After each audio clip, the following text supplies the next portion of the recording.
Hello बच्चों, आज हम देखेंगे खंड का अपठित अवबोधनम। अद्यो लिखित गद्यांश पठित्वा प्रश्नानाम उत्तराणि लिखत। नीचे लिखे गद्यांश को पढ़कर प्रश्नों के उत्तर लिखिए।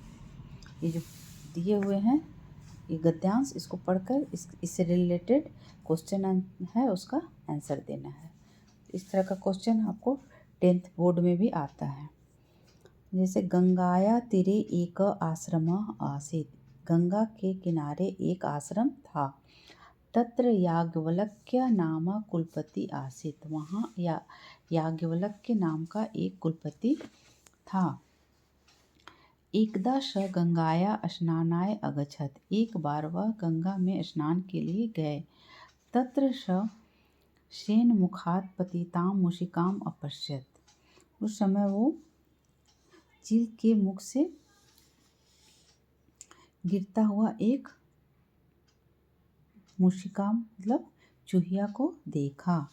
स तां मूषिकां कन्याकां कृत्वा आश्रमम् आनयत्। वह उस मूषिका को अपनी कन्या मानकर आश्रम ले आए।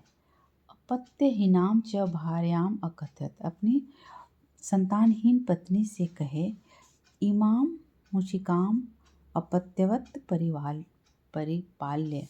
इस मूषिका को अपनी बच्ची मानकर पालो। एक पदेन उत्तरत। एक पद में उत्तर दीजिए। गंगाया तीरे का आसीत्।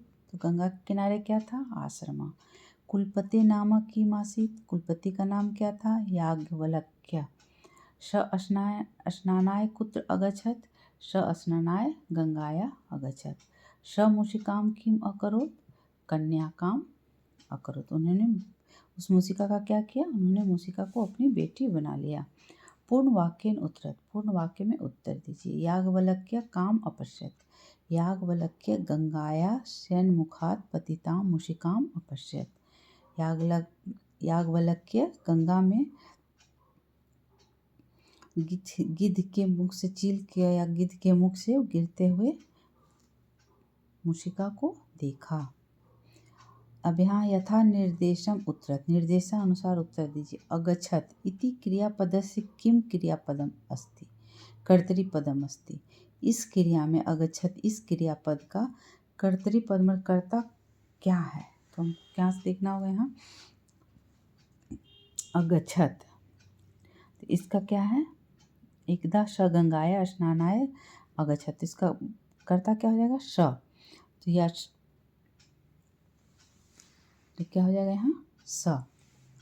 मूषिकाम इति विशेष पदस्य विशेषण पदम अत्र की अस्ति।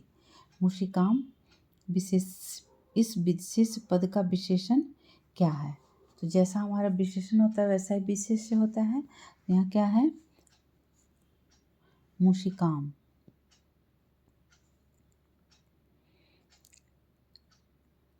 क्या हो जाएगा? ताम।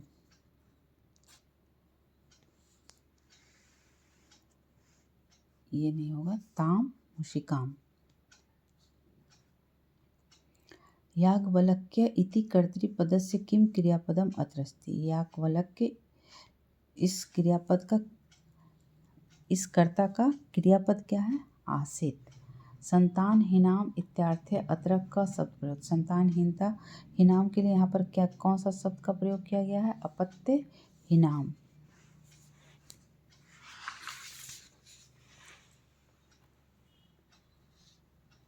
अब ये हो गया आपका दूसरा। एकदा एक नृप आसीत्। एक बार एक राजा था। तस्य नाम बलि आसीत्। उसका नाम बलि था। तस्य द्वे कन्ये आस्ताम्। उसकी 2 कन्या थी।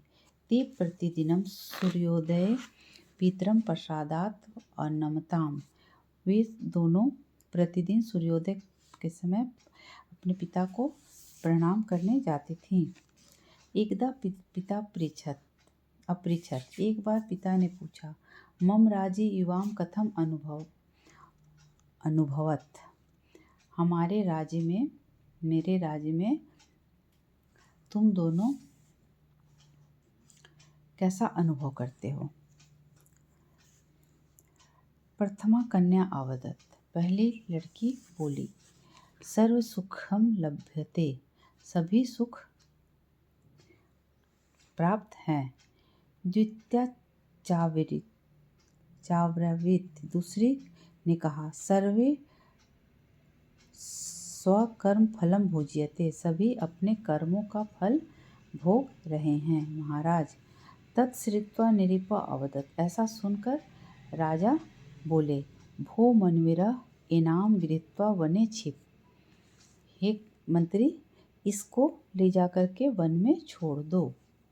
क्योंकि वो राजा के खिलाफ बोली कि सब अपने कर्म का फल भोग रहे हैं, इसलिए राजा को गुस्सा आ गया, क्योंकि उसने राजा का तारीफ नहीं किया। राज्ञा नाम किम आसीत्, राज्ञा नाम बलि आसीत्, राज्ञा कति कन्या आस्तं द्वे, ते कदा पितरम अनमताम सूर्योदय, सर्वलुख लभते इति का कन्या अवदत् प्रथमा। पूर्ण वाक्येन उत्तरत्, पूर्ण वाक्य में उत्तर दीजिए। द्वितीया कन्या राजनम किम आविरित, द्वितीया कन्या राजनाम आविरितम सर्वे सर्वकर्म फलम भुज्यते। यथा निर्देशम उत्तरत्, निर्देश के अनुसार उत्तर दीजिए। एकदा एक नृप आसीत्, अस्मिन् वाक्ये किम अव्यय पद प्रयुक्तम, तो क्या हो जाएगा यहाँ एक, ये हमारा क्या हो गया अव्यय हो गया। आस्ताम इति क्रियापदस्य किम कर्तृपद अत्र प्रयुक्तम, आस्ताम उसमें क्या हो जाएगा कन्ये, द्वे कन्या आस्ताम। कन्ये इति विशेष पदस्य किम विशेषण पदम अस्ति, कन्ये के साथ में क्या था द्वे, तो द्वे विशेषण हो गया। प्रथमा कन्या अत्र विशेषण पदम किम अस्ति, प्रथमा कन्या की विशेषता बतला रहा है, संख्यावाचक विशेषण हो गया, इसलिए क्या हो जाएगा कन्या। चलिए आज के बस इतना ही, अगले क्लास में हम लोग 3 और 4 देखेंगे।